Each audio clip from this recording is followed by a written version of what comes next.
Educational RVS समझ के पढ़ने का। रोटेशनल मैकेनिक्स सबको घुमा देता है। इसको घुमाने के लिए इस पूरी सीरीज में बने रहे।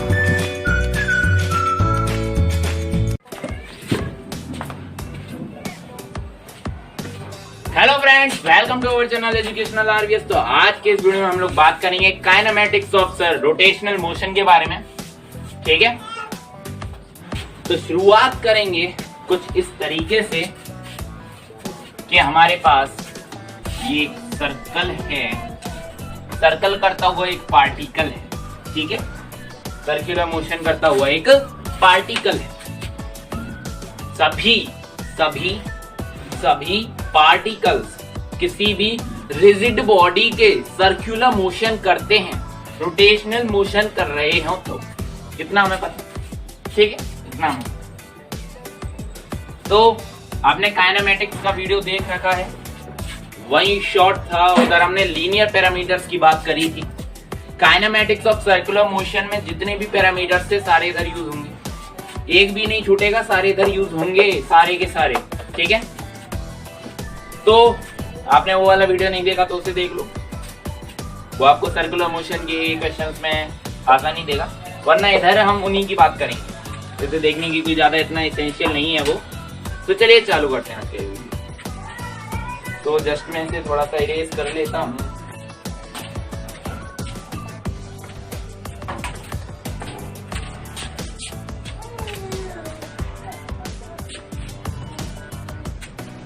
तो अभी यहां पर आपने देखा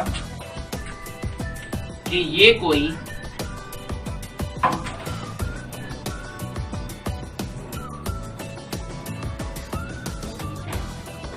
किस तरफ रोटेशन हो रहा है, वाई एक्सिस के अंदर। वाई एक्सिस के अलाउ एक्सिस ऑफ रोटेशन कौन सा है भाई, वाई एक्सिस।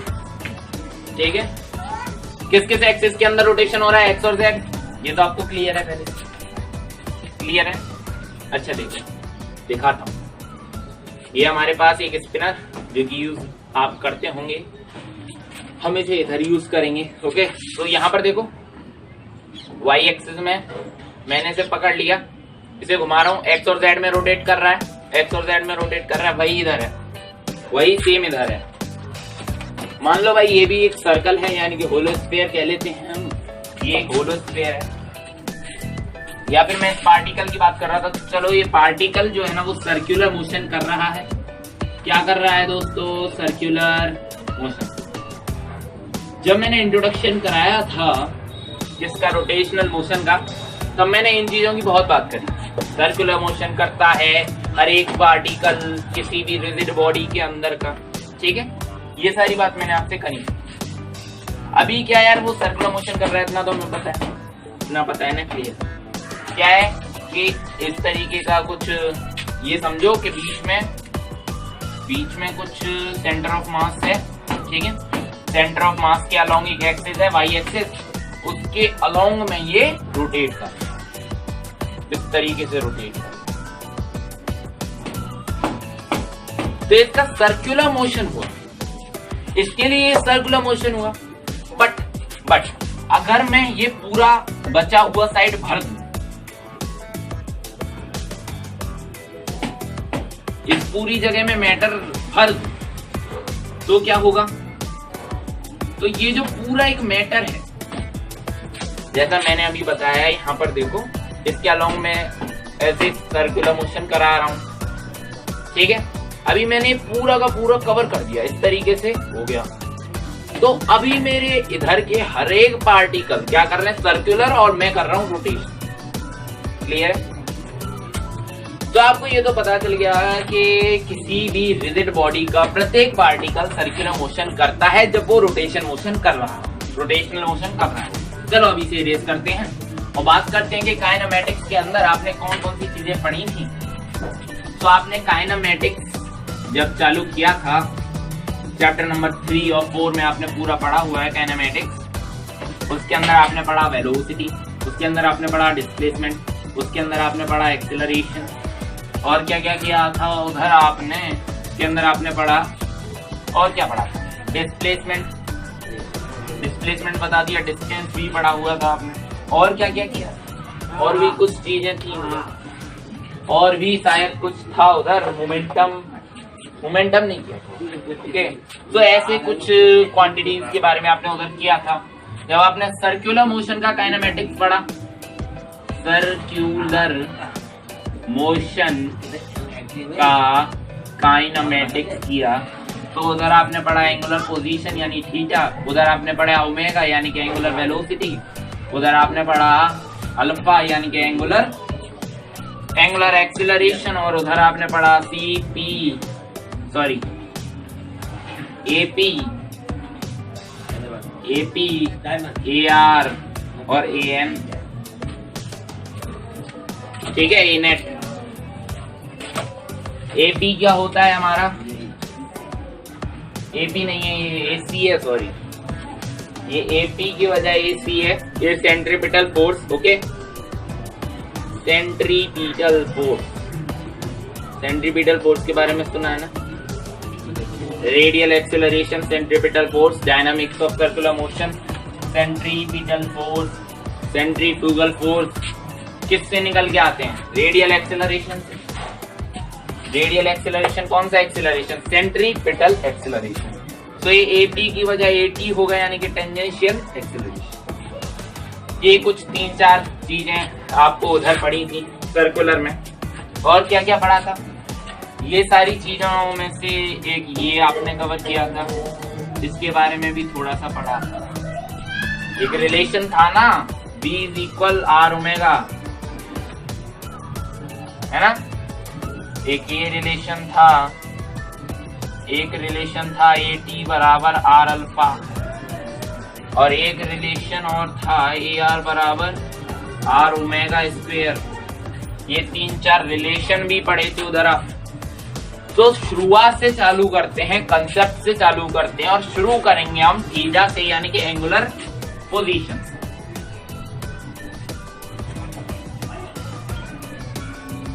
ठीक है, थीटा एंगुलर पोजीशन, थीटा का मतलब समझ गए, एंगुलर पोजीशन। एंगुलर पोजीशन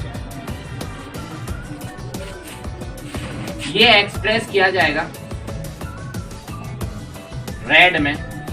ये बात सबसे इंपॉर्टेंट मैं इसलिए रख रहा हूं क्योंकि आप लोग डिग्री में से एक्सप्रेस कर देते हो, और आप जब ओमेगा को पढ़ते हो तो उधर दिया होता है रेड पर सेकंड, आपको रेड पर सेकंड में दिखाना होता है, रेडियंस में दिखाना होता है।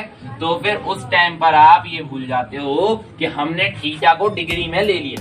थीटा डिग्री में नहीं लेना, थीटा हमेशा रेड में लेना, रेडियंस में लेना। ये इसका ऐसा ही भी है। ओके, चलो अभी दूसरी चीज देखो।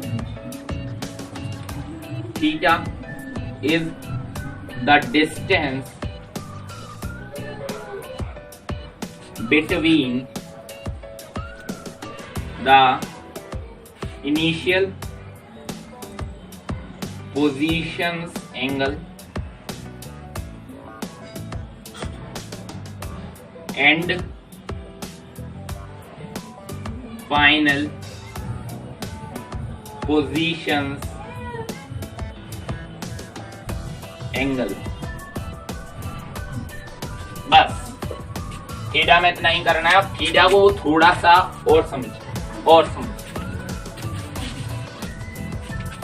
ये एक पार्टिकल है, सर्कुलर कर रहा है, इतना सर्कुलर कर पाया है।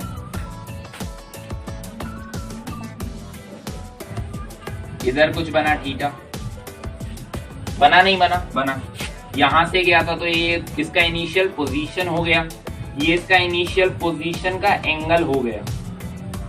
ठीक है, यहाँ पर ये आया तो ये इसका फाइनल पोजीशन हो गया, ये इसका फाइनल, इधर रखता हूं, इनिशियल पोजीशन एंगल ये वाला, ये इसका फाइनल पोजीशन एंगल हो गया ये वाला। तो इन दोनों के बीच का जो डिस्टेंस है उसे हम थीटा कहेंगे।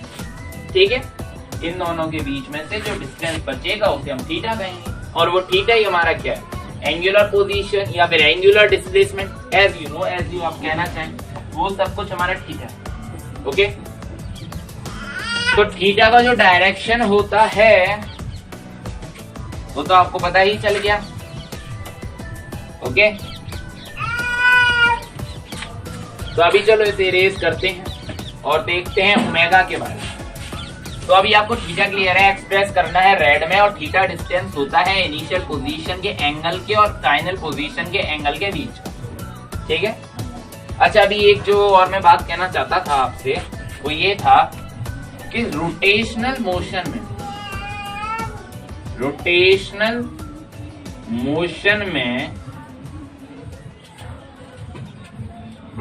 मोशन में सभी पार्टिकल्स का, इन rotational motion every particle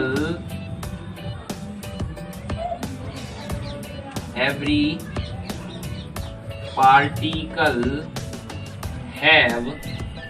same angular parameters.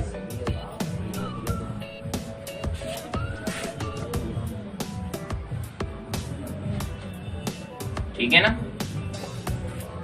Rotational motion में क्या होता है दोस्तों, मोशन जो in rotational motion every particle have same angular parameter.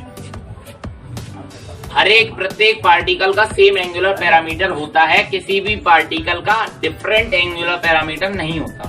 और अगर हम बात करें लीनियर पैरामीटर की, तो हर एक पार्टिकल का डिफरेंट लीनियर पैरामीटर होता है। अभी देख लो यार, इधर ही देख लो, इसी एग्जाम्पल में देख लो। एक पार्टिकल हम कह सकते हैं यहाँ है, एक पार्टिकल कह सकते हैं यहाँ है, एक पार्टिकल कह सकते हैं यहाँ है, ठीक है ना। अच्छा देखो, इसका जो वेलोसिटी इस तरफ हो सकता है, इसका भी इसी तरफ हो सकता है, इसका भी इसी तरफ हो सकता है, ठीक है ना। और इनका डिस्टेंस इधर से लेके कुछ और हो सकता है, कुछ और हो सकता है, और ये कुछ डिस्टेंस अलग भी कवर कर सकते हैं, ठीक है ना। जैसे कि ये मान लो, चलो अच्छे से दिखाता हूँ आपको और अच्छे से। तो आपने देखा कि ये वाला जो है ना, ये हमारा नॉर्मल डिस्टेंस s होगा, डिस्प्लेसमेंट जिसे हम कहते हैं। इधर आप कहोगे कि ये वाला जो है ये हमारा नॉर्मल डिस्प्लेसमेंट s होगा, ये वाला जो है ये वाला नॉर्मल डिस्प्लेसमेंट s होगा। तो इसी में ले लेता है S1, इसी में ले लेता है S2, इसी में ले लेता है S3, ये हमारा पार्टिकल 1, ये हमारा पार्टिकल 2, ये हमारा पार्टिकल। तो इधर से क्या कंक्लूजन निकल रहा है, आपको खुद ही अंदाजे से दिख रहा है यार, ये थोड़ा बड़ा है या नहीं बड़ा, ठीक है। ये थोड़ा सा बड़ा है, ये थोड़ा सा S2 छोटा रह गया, ये और छोटा रह गया, मतलब कि S1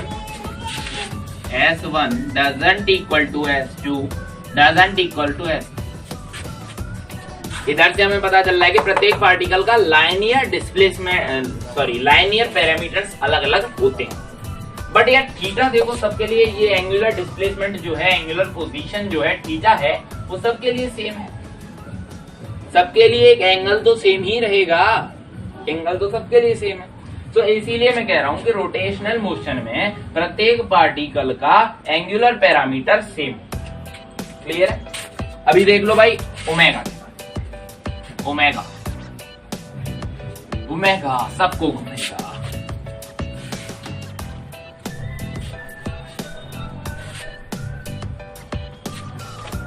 ओमेगा यानी angular velocity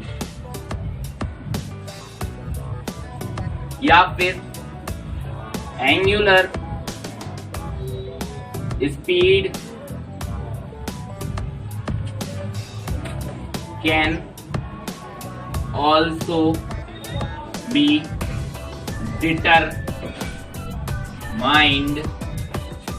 by omega. Clear है।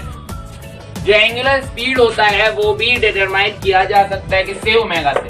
ठीक है, एंगुलर स्पीड जो होता है वो ओमेगा से डिटरमाइन किया जा सकता है, कोई दिक्कत नहीं। और क्या कह लोगे, और क्या कहोगे, और क्या लिखूं। हाँ,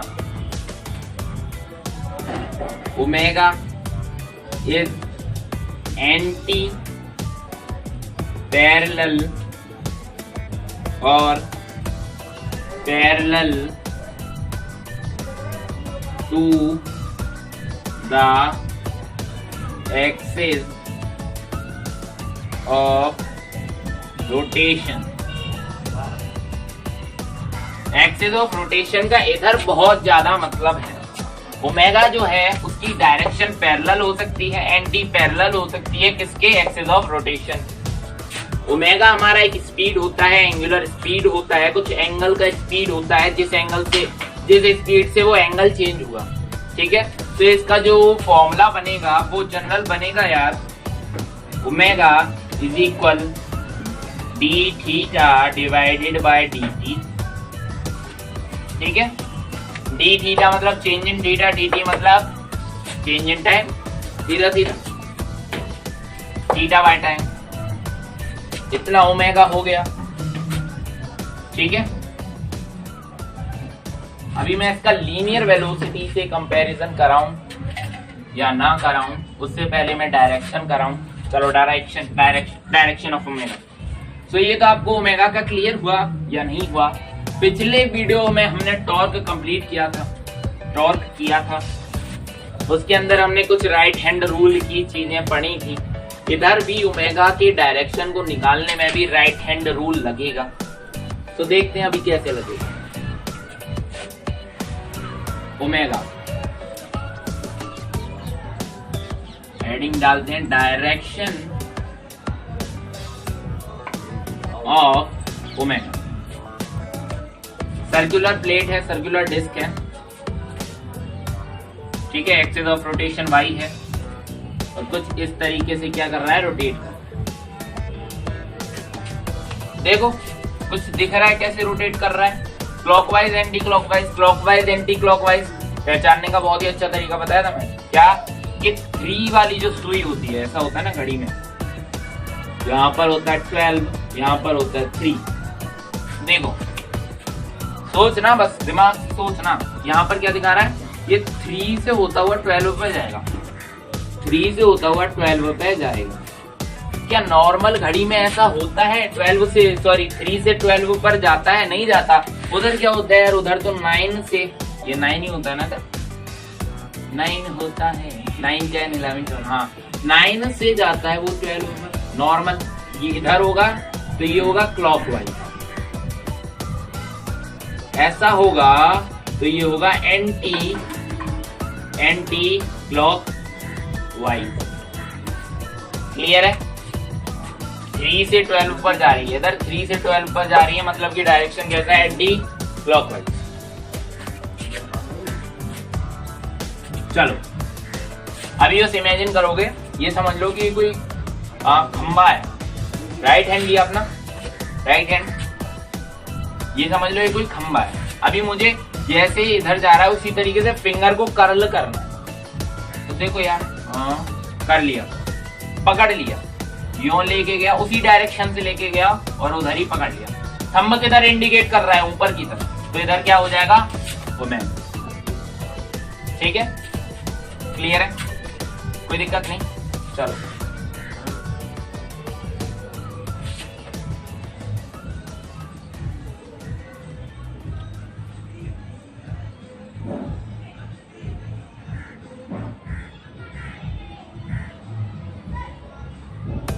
तो अभी आपको दिख रहा है 12 से जा रही है घड़ी, 9 से 12, तो मतलब ये क्लॉकवाइज है। सो अभी आप राइट हैंड को कुछ इस तरीके से घुमा के पकड़ लिया नीचे की तरफ। ओमेगा किस तरफ है, नीचे की तरफ। ओमेगा किस तरफ है, ऊपर। तो इस तरीके से हम डायरेक्शन निकालेंगे और निकाल के जो कंक्लूजन आएगा वो मैं इधर साइड में लिख दूंगा, जो कि जनरल कंक्लूजन है और यही रहेगा। ठीक है,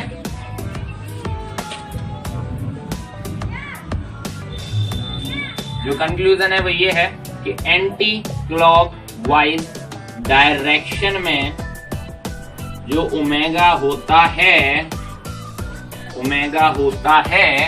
वो अपवार्ड होता है, और क्लॉकवाइज डायरेक्शन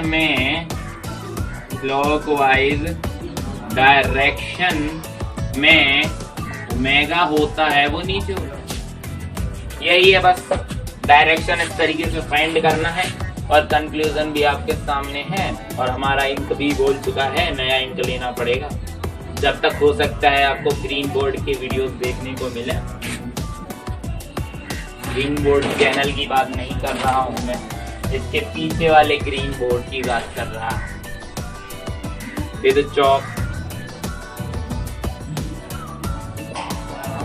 एक बार मारकर बहुत जल्दी गया, बिल्कुल गया। अभी चेंज कर दूं क्या?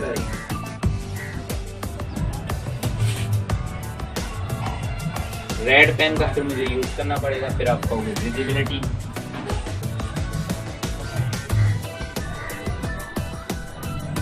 चलो देखा जाएगा, अभी जितना होगा उतना तो देखिए, फिर उसका पार्ट 2 बना लेंगे। तो देख रहे हैं डायरेक्शन तो आपको क्लियर हो गया ओमेगा का। चलो डायरेक्शन में डालता हूं।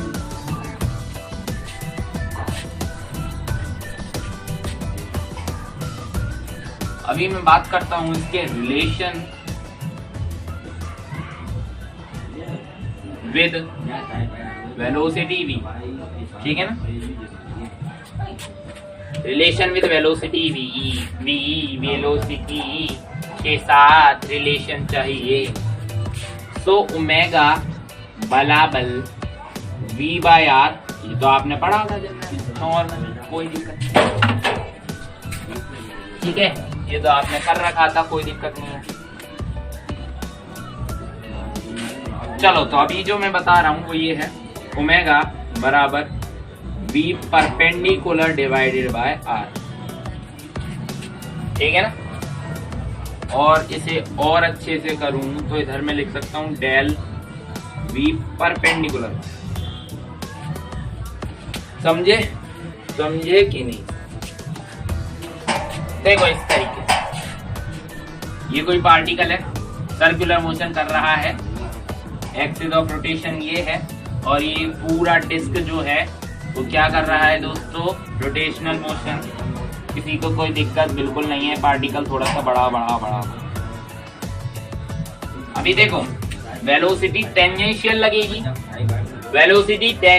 लगेगी, किसी ने ये तो नहीं कह दिया कि वो परपेंडिकुलर ही होगी, ठीक है। ये तो किसी ने भी नहीं कहा कि वो होगी परपेंडिकुलर ही होगी आर के साथ, ये किसी ने नहीं। तो वेलोसिटी मान लीजिए इस तरफ लग रही है, इस तरफ विद थीटा, ठीक है। आपने रेडियस बनाया जिसे हम मोमेंट आर्म भी कहते हैं।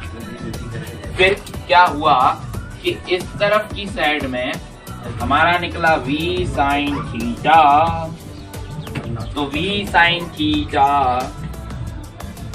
Divided by r is omega, ये ओमेगा। तो इधर रिलेशन है v के साथ, इधर ज्यादा दिमाग मत देना, कहीं ऐसा ना कर लेना किसी सोच के राई का पहाड़ बना डालो, तो ज्यादा बड़ा नहीं है। चलो इसे काइनेमेटिक्स एंड की तरफ जा रहा है, अल्फा के पास हम चल रहे हैं। अल्फा पेन गया। देखो अल्फा क्या होता है दोस्तों, अल्फा इज एंगुलर, कंट्रास्ट बढ़ाना पड़ेगा, एक्सीलरेशन, जिससे कि आपको ये बहुत ही अच्छा दिखेगा। मुझे नहीं पता दिखेगा, अंदाज लगाया, कंट्रास्ट बढ़ा मैं फटाफट देखिए, कोई दिक्कत नहीं, बस ये देखना है। देखो एंगुलर एक्सीलरेशन है क्या, अल्फा, ठीक है। 3 तरीके के एक्सीलरेशन आपने पढ़े हैं, कौन कौन से, AT, टेंजेंशियल, AR, रेडियल, और अल्फा और AN। 4 एक्सीलरेशन पढ़ रखे, AT tangential acceleration, AR radial acceleration, alpha angular acceleration, AN net acceleration. Clear है? नेट एक्सीलरेशन क्या होता है, इन दोनों का मॉड कर देते हैं।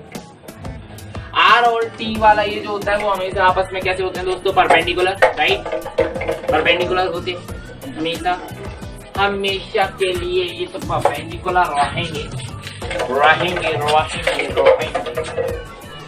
ठीक है। इधर हम बात करेंगे अल्फा की, तो अल्फा को रिलेट करेगा, अल्फा को रिलेट करेगा हमारा 80, ठीक है ना। तो अल्फा जो होता है ना, अल्फा क्या होता है, अल्फा क्या होता है, change in velocity with unit time, कुछ टाइम के साथ जो चेंज होता है वेलोसिटी में, उसे हम अल्फा कहते हैं। वेलोसिटी चेंज होगा तो अल्फा आएगा, पक्का नहीं है कि अल्फा आएगा, वेलोसिटी चेंज होगा तो अल्फा आएगा। तो यार इसका जो फॉर्मूला है वो है D omega divided by D.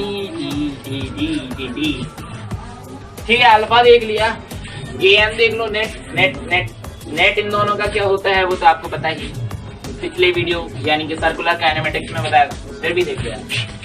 A N under root A R A T, बस इतना ही है, इतना ही है।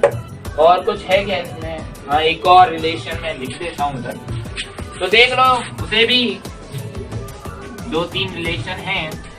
उसके बाद बस बचेगा डायरेक्शन और कुछ क्वेश्चन का आज नाम मत लेना। चलो चेंज करता हूँ मार्कर को।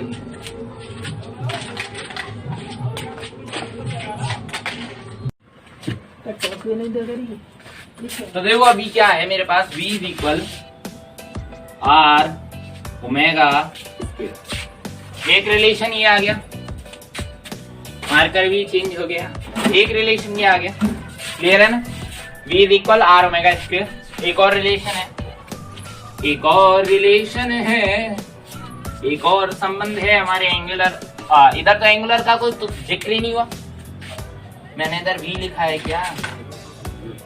ओ v लिख दिया, v लिख दिया, v थोड़ी है, at है, tangential acceleration, v is equal R omega है, ठीक है ना। इधर क्या है, टेंजेंशियल एक्सेलरेशन at, ये वाला। चलो इसे करता हूँ और इस तरीके से डाल, ये वाला at है, ये रहा at आर ओमेगा स्क्वायर। बचा क्या? अरे सॉरी बिग मिस्टेक, मैं से मिस्टेक डालना मत कहीं। यहाँ आएगा A R, radial acceleration, radial acceleration. तो ये हो गया रेडियल एक्सेलरेशन। अभी मैं बात करूं एटी की, तो एटी जो होगा वह होगा एटी आर अल्फा, ठीक है। तो ये थे यार कुछ रिलेशन, तो इन्हें रख लेना, याद कर लेना। अभी मैं बताऊंगा डायरेक्शन ऑफ अल्फा, जो कि थोड़ा सा इंपॉर्टेंट टॉपिक है, इंपॉर्टेंट हाई। ओके डिजिट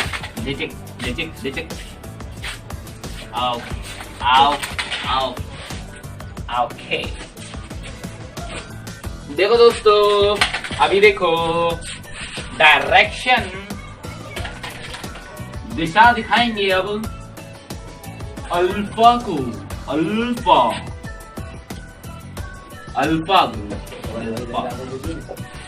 ठीक है, अल्फा।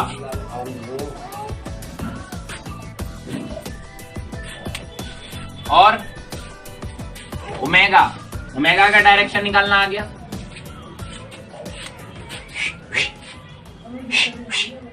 ओमेगा का डायरेक्शन निकालना आ गया, ठीक है ना। ओमेगा का डायरेक्शन निकालना है। अभी देखो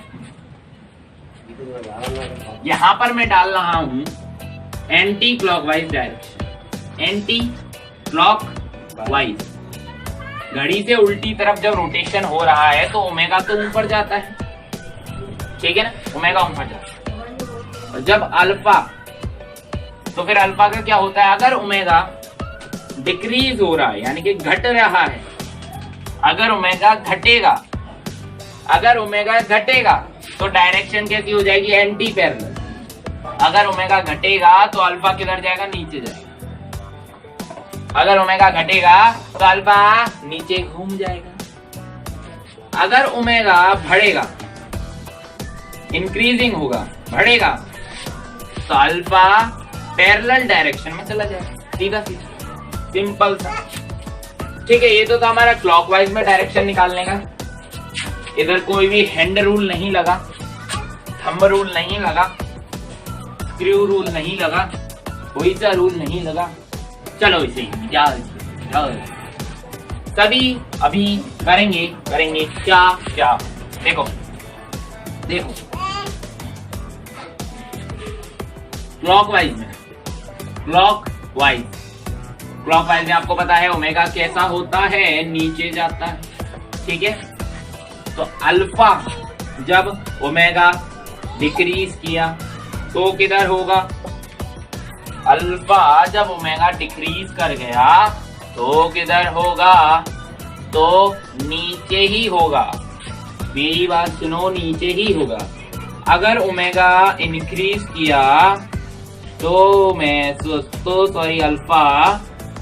अल्फा ऊपर होगा।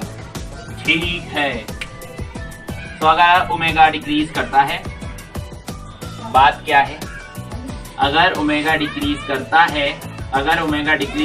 है तो वो एंटी पैरेलल डायरेक्शन में जाता है।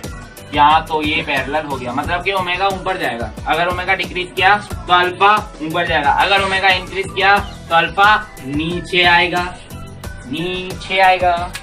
तो पैरेलल एंटी पैरेलल दोनों तरफ फिट है।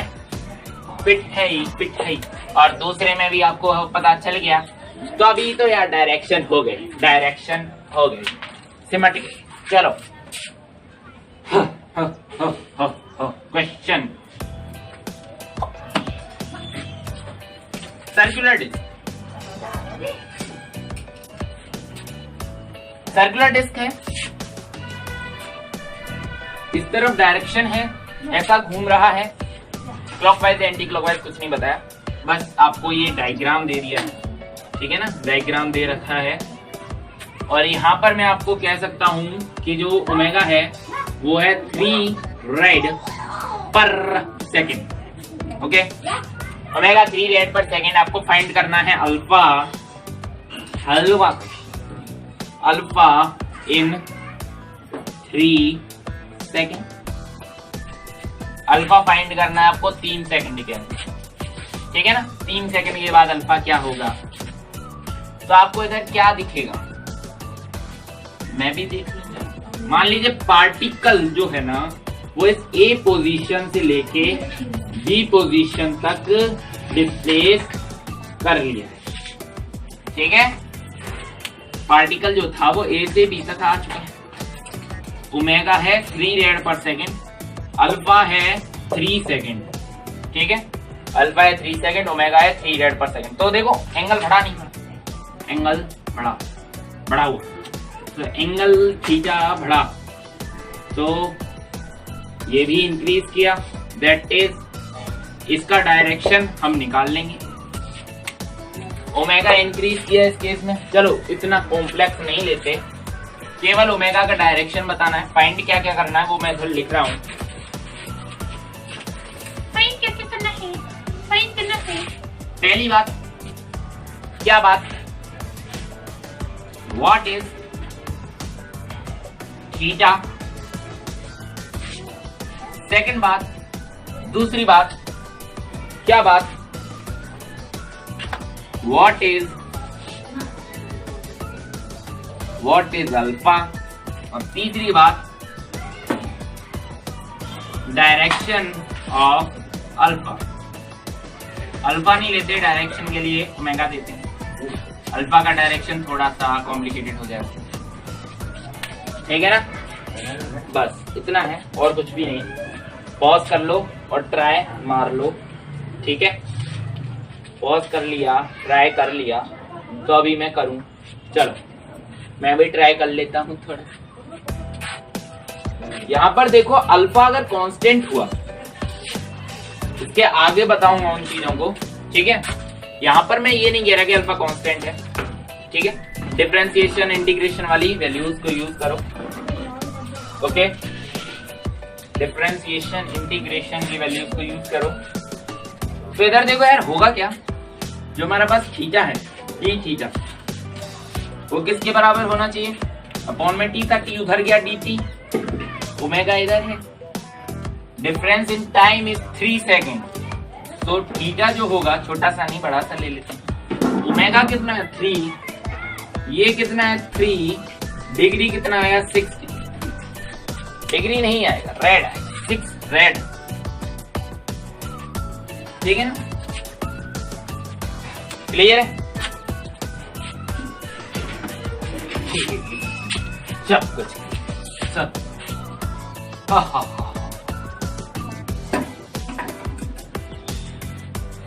अरे ये तो हमने केवल ये निकाला, अल्फा बताओ, अल्फा अल्फा बोलो, alpha alpha is 1 rad per second square, am right, yes, 3/3 1 rad per second square, और क्या बता सकते हो, और क्या क्या बताओगे, और क्या क्या बताओगे, और क्या बताओगे, और क्या बताओगे, अच्छा, और हाँ डायरेक्शन ऑफ ओमेगा लगाओ यार लॉजिक डिजिट, तो डायरेक्शन अपवार्ड, डायरेक्शन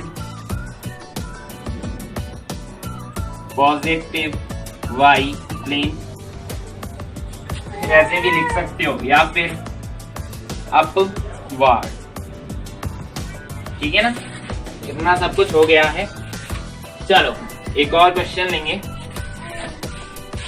और उधर मैं कुछ भी नहीं दूंगा, कुछ भी नहीं दूंगा, जी हाँ कुछ भी नहीं दूंगा।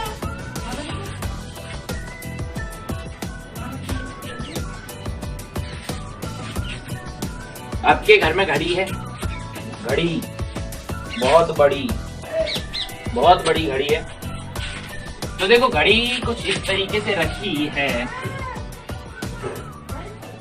ठीक है ना, इस तरीके से हमारे पास घड़ी रखी है, और इस घड़ी में हमें फाइंड क्या करना है, फाइंड ओमेगा ऑफ सेकंड वाली सुई, सेकंड वाली सुई, याद नहीं आ रहा उसे क्या,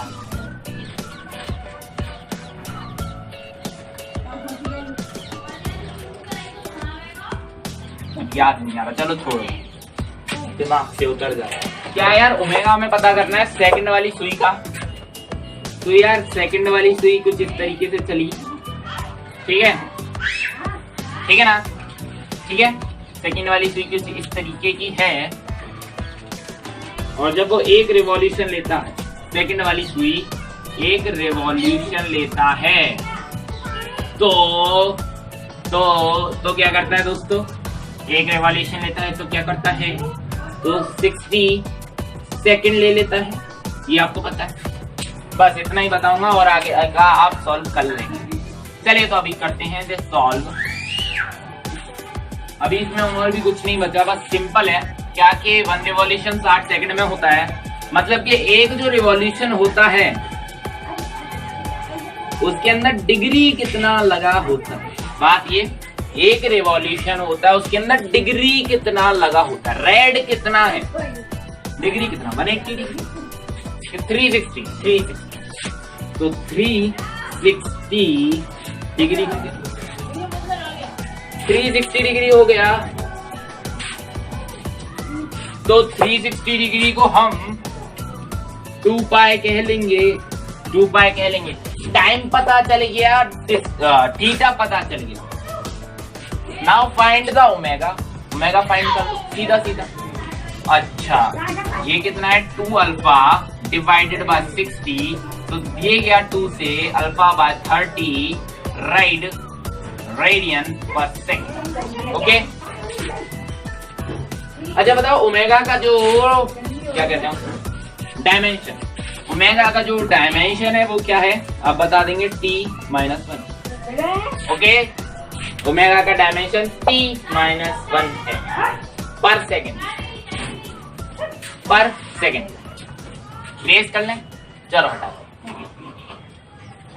और अभी इक्वेशंस लिखूंगा when अल्फा इज कांस्टेंट। ठीक है, अल्फा कांस्टेंट। बात क्या है, अल्फा कांस्टेंट है और कुछ भी नहीं है, अल्फा कांस्टेंट है। अल्फा कांस्टेंट है तो कौन कौन सी इक्वेशन लगेंगी मोशन की, अब बता सकते हैं। v is equal u plus at, यही होती है इक्वेशन। चलो, v क्या है, ओमेगा, ये क्या है omega naught, plus at, a क्या है अल्फा t। पहली इक्वेशन बन गई। दूसरी इक्वेशन क्या हुआ, क्या होती है, s is equal ut plus half at square, s theta, theta minus theta not कह लीजिए। चलो, और ये क्या है u को क्या कहते हैं, u को omega naught t plus half alpha t। ठीक है, एक ये बन गया, एक ये बन गया। बात क्या याद रखनी है, अल्फा कांस्टेंट रहेगा, अल्फा वेरिएबल नहीं होगा। अल्फा जब वेरिएबल होगा तब इंटीग्रेशन का लगेगा, डिफरेंशिएशन का लगेगा। ये फॉर्मूला आप लगा मत देना गलती से, अल्फा अगर वेरिएबल हो गया फंस जाओगे पूरी तरह। चलो, तो अभी आपने क्या देखा, ओमेगा बराबर omega naught plus alpha T. आपने देखा होगा काइनेमेटिक्स में भी इक्वेशन तभी लगते हैं जब ए कांस्टेंट होता है। ठीक है, इधर क्या है, theta minus theta not is equal omega not T plus half alpha T square. तीसरी इक्वेशन अपने आप प्रूव कर लो, क्या है, V square minus U square बराबर 2as। तो इधर क्या हो जाएगा, इधर के लिए क्या होगा, वी स्क्वायर यानी कि alpha omega square minus omega naught square बराबर 2a। ये क्या है अल्फा और s क्या है थीटा। बन गया, हो गया काम। तीन इक्वेशन आ गई, ठीक है ना, तीन इक्वेशन आ गई है, इन्हें आप नोट कर लें। चलो, अभी कुछ इक्वेशंस लेते हैं डिफरेंशिएशन वाली और कुछ इंटीग्रेशंस वाली, जिन्हें आप थोड़ा सा याद रखेंगे।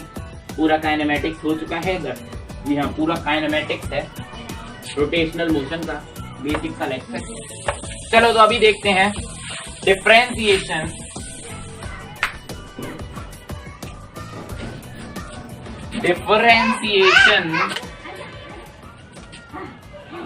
और इंटीग्रेशन के टर्म में जब अल्फा वेरिएबल हो, ठीक है ना, तो कौन कौन सी इक्वेशन लगेंगी, तो कौन कौन सी इक्वेशन लगेंगी देख लो। पहली इक्वेशन वही वाली, ओमेगा बराबर D theta divided by D T, differentiation की। ये मैं बता रहा हूँ डिफरेंशिएशन की, इधर बताऊंगा इंटीग्रेशन की। दूसरी इक्वेशन अल्फा बराबर कितना होता है, D omega divide by D T. और क्या है, और कोई इक्वेशन है क्या, नहीं। चलो, इसकी इंटीग्रेशन की पहली इक्वेशन थीटा बराबर integration of omega D T, दूसरी इक्वेशन अल्फा के लिए सभी बोलेंगे, जोरों से बोलेंगे, ठीक है ना। अच्छा, एक और बात आप देख लो, चलो बाद में बताऊंगा। यहाँ पर क्या है, D omega divided by D T. तो इधर मैं बता दूं कि जो ओमेगा होगा इस टर्म में, तो वो आ जाएगा हमारे पास अल्फा डी टी। ओके, एक और देखो, डी ओमेगा क्या होता है, डी ओमेगा यानी कि D theta divide by D T, D theta divide by D theta divide by D. ठीक है ना। अभी आपको याद हो तो एक्सेलरेशन बराबर v dot D V divide by D R, एक ऐसा फॉर्मूला हुआ करता था, एक्सेलरेशन बराबर v dot D V divide by D R, यही होता था ना, v square divide by D R. बात वही रहती, कोई दिक्कत नहीं थी, बात वही रहती। अच्छा, ऐसे प्रूफ भी कर लो। चलो, ये क्या होगा, v स्क्वायर हो जाएगा D V square, v square नहीं कहते, चलो ऐसे रखते हैं। डी आर क्या है, डी आर यानी कि theta, D theta omega D T. अरे डी आर का मतलब हो गया वी टी, और ये क्या है, डी वी, ठीक है ना, डी टी, ठीक है ना, v, तो v से v हो गया कैंसिल, बचा क्या dv divide by dt, dv divide by dt acceleration होता है हाई हाई हाई हाई। तो जनरल है, इधर भी यही चीज को मैं प्लेस कर दूंगा, मैं भी यही चीज को प्लेस कर दूंगा। अल्फा जो है ना, अल्फा बराबर होगा v यानी omega dot d omega divided by dt, ठीक है ना। ओके हो गया। चलो तो अभी इसे इरेज करते हैं और बात करते हैं काइनेटिक एनर्जी के बारे में। थोड़ी सी बात करेंगे काइनेटिक एनर्जी के बारे में और थोड़ी सी बात करेंगे टॉर्क के एक और फॉर्मूले के बारे में। तो देख लो यार, एक जो फॉर्मूला है वो है sigma of torque equal to I omega, I alpha. Sigma of torque represent the force in the linear parameters. I represent the mass in the linear parameters. Alpha represent the acceleration in the linear parameters. कहीं भी कोई गलती नहीं है। चलो इसे dimensionally prove करते हैं प्रिंसिपल ऑफ होमोजेनिटी वाले से। चलो इसे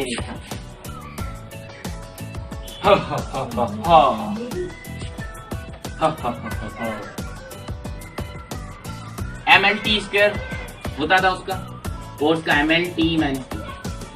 तो ओमेगा ये जो हमारा टॉर्क है, टॉर्क बराबर कितना होता है F डॉट आर, इधर आर ये R डॉट एफ, हाँ R डॉट एफ। तो इधर क्या होगा, ये L स्क्वायर हो जाएगा। तो जनरल इधर रखोगे ML square T minus two, ठीक है ना। I पहला मास आता है, अगर मास आता है और क्या आता है, और सोचो और क्या, हाँ और इसमें आता है लेंथ का ट्वाइस, ठीक है ना, स्क्वायर होता है साथ। अल्फा बबुआ टी की पावर माइनस टू बना क्या, यही तो बना है L square T minus two बराबर ML स्क्वायर टी माइनस, ठीक है ना। तो होमोजेनिटी के प्रिंसिपल से भी प्रूफ हो चुका है। खैर उसके जो प्रूफ होते हैं वो रियल इक्वेशन में नहीं गिरे जाते, फिर भी ये रियल इक्वेशन है, ठीक है ना। ये जो है हमारा sigma torque is the summation of the all torque applied on a body in a rotational motion, ठीक है। जितने भी टॉर्क हैं सबका सम कर दो जो कि एक रोटेशनल मोशन में होने वाली बॉडी पर लग रहे हैं, उसके बराबर होगा सिग्मा टॉर्क, ठीक है। ये इक्वेशन हो गया। अभी चलो काइनेटिक एनर्जी में बात करते हैं। वर्क के बारे में नहीं कर रहे, चलो वर्क के बारे में नहीं कर रहे हम बात करेंगे सीधा काइनेटिक एनर्जी के बारे में। Kinetic energy general formula half mv square. देखो हाफ mv स्क्वायर है, हाफ mv स्क्वायर। अभी मैंने क्या किया, कुछ भी नहीं किया। Kinetic energy, rotational kinetic energy कहते हैं, इधर मैं R डाल दूंगा, ठीक है। हाफ m रिप्रेजेंट करता I को, v स्क्वायर रिप्रेजेंट करता ओमेगा, ठीक है ना, ओमेगा। तो जनरल तो ये बन गया। प्रूफ क्या है, प्रूफ ये है कि इधर हम डॉट में R स्क्वायर भी, हाँ इसकी जगह पे v की जगह पे v बराबर R ओमेगा वाली क्वांटिटी का यूज करें तो ये हो जाएगा half m R omega square. यही होता है जो मंजरिकता होता है। तो इसका डेरिवेशन करो यार, half m R square omega square, m R square is equal to I omega square, moment of inertia. Okay, तो जो पीछे हमने क्वेश्चन, पीछे वाली जो इक्वेशन थी हमारी, क्या वो भी ऐसे ही प्रूव हुई थी? जी हाँ, वो भी ऐसे ही आई थी, देखो क्या था उधर, क्या था कि ये था टॉर्क F R, ये था F बराबर ma होता है, तो इधर मैंने लिख लिया ma t dot r। Tangential acceleration should be equal to r alpha dot r square. इधर सिग्मा लगा लो यार, सिग्मा लगाने से क्या जाता, इधर क्या हो गया एम आर स्क्वायर अल्फा, तो ये सिग्मा ऑफ टॉर्क बराबर एम आर स्क्वायर यानी कि आई ओमेगा आ गया। चलो, तो इतना छोटे छोटे से फॉर्मूले थे, छोटे छोटे से डेरिवेशंस थे और वीडियो लगभग 50 मिनट का है। बहुत कुछ सीखा आज की इस वीडियो में, बहुत कुछ गवाया हमने, एक मार्कर गवा दिया। अगले वीडियो मार्कर के शायद ही आ पाए। चलो, तो अभी इसे खत्म करते हैं, कुछ दिनों तक तो लैब रहेगा ही। चलो, तो मिलेंगे अगले वीडियो में। जब तक के लिए इस वीडियो को दोबारा से देखते रहें, क्योंकि इधर हमने पूरा का पूरा kinematics of a rotational motion कर लिया है। आपने इसे नहीं देखा तो अपने फ्रेंड से कहिए मुझे दे दो। तो चलिए मिलेंगे अगले वीडियो में, ठीक है।